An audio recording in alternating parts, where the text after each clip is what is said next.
this is not going away. I mean, I think there's several people, dedicated individuals that are committed to this broadcast. And we hope that we're bringing a dimension to the Marshall community that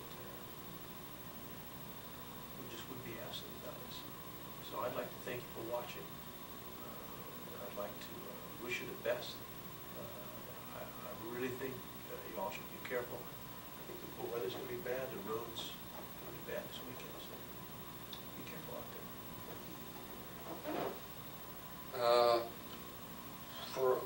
I guess I can speak to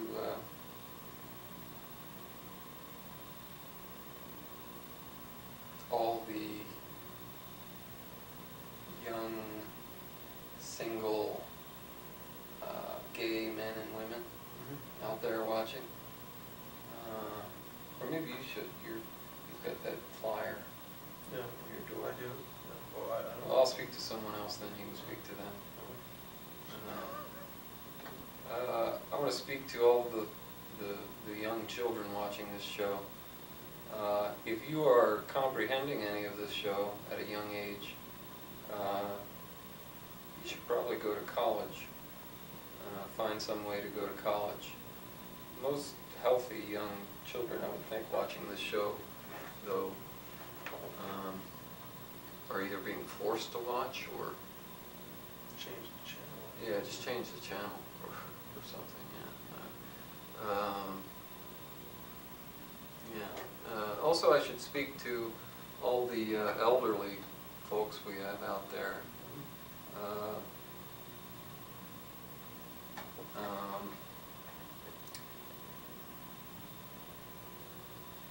Painkillers, don't sell short painkillers.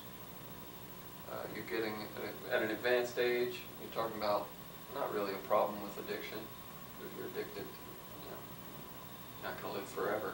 No. And why not live out the rest of your life in kind of not only a lack of pain, but maybe if you take enough painkillers, you get a feeling of euphoria. Well, yeah, I mean, let's say that they should do that in consultation with because I don't want people taking like tons of Tylenol or something. You need something a little stronger. I'm talking about opiates. Yeah. Opiates, all right. Yeah. Well, Well, it's a given because you can't get opiates without consultation. And I would say to my friend, I have a friend who's a physician, and she told me the most important thing for a person after 65 is to be happy. The healthiest thing for a person after 65 is to be happy, and that if Isn't that what I'm saying?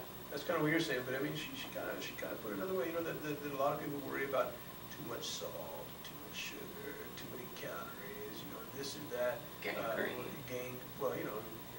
I don't think they're worrying about that too much, but she said, go out there and be happy. If you want to go out there and have some short ribs with gravy, go do it. I mean, the important thing when you get to be past 65 is that you be happy. Now, obviously, you don't want to be smoking like 50 packs a day. That affect cigarettes, a different story. But in terms of diet, really, she said, all bets are off after 65. So while you're if you're in pain, I would agree with Joe. You should try to get rid of that. But in the meantime, you have that ice cream sundae. Really, if that's what you want. If you don't want the ice cream sundae, don't eat it. Yeah, especially if you're lactose intolerant. Yeah, then you wouldn't want that. Maybe I should say something. If you want, yeah. But whatever it is, I mean, in terms of diet, I guess all bets are off after 65. That's what my doctor friend told me. That whatever damage you've done, you've done in your 30s and 40s and 50s. You know what my grandmother says? She says that when you go is in the Lord's hands. But when she gets various illnesses, she takes all these medicines and things. Some of them have bad side effects and stuff. So I was just, it just doesn't make sense to me because. This is covering your bases, man. This is covering your bases. Yeah, it kind of. But don't you think the Lord is kind of thinking like, kind of feels good about that, and then He sees her, not trusting Him, basically by doing these other things, and He would have slowed her by now if that was the case. I mean,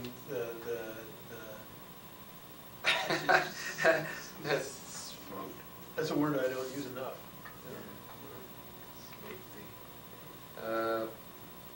Yeah.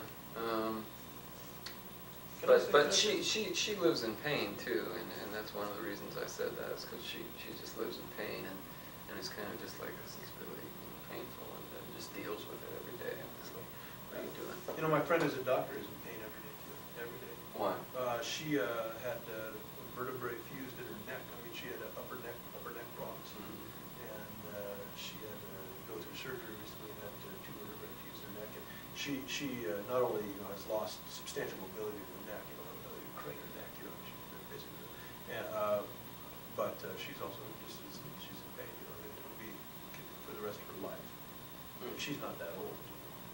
She's 45. The way science is advancing, though, she'll probably be totally cured within a year.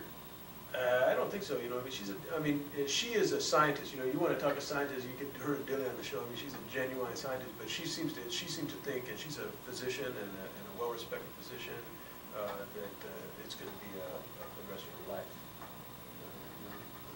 You know what a good way to refer to our audience would be? What's that? The whole sphere of bits. All the bits, the whole sphere. The whole sphere of bits. The whole sphere of bits. Should we say goodnight to her? No, it's not time yet. Almost. But, so much the gayness of people is so underappreciated. Where I've always lived, in places where where there was more kind of gayness on the surface. You mean gayness in terms of happiness, or you mean out of the closet? Out of the closet, homosexuality. Whereas here, there's all kinds of homosexuals, no doubt. Fairly closeted here. Yeah, very closeted and not, so, I feel like our show helps a lot with their lives.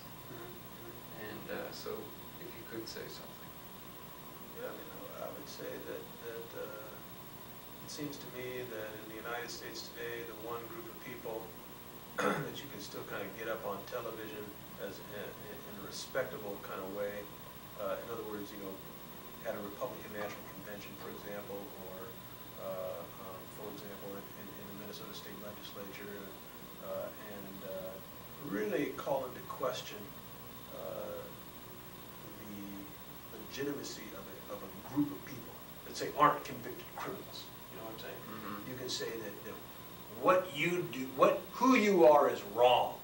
We don't really do that anymore, because we don't do that with black people anymore. We don't really do that with Jewish people anymore. We will do it with criminals, or terrorists or something like that. The people who have done something wrong. Kissinger? I heard him last night. But anyway, he was on the radio last night. But people that have done something wrong, we will lump them in a group and say you're bad people. But the last group of people that haven't done anything wrong in a societal sense, that we can still say you're bad people, are homosexuals. So as a society, we don't do it with the Asian people anymore. The whole racial thing. You can't really get up in the Minnesota legislature and say something blatantly racist anymore and really expect to survive politically. You can't get up at a Republican National Convention and say something racist anymore and expect to survive politically.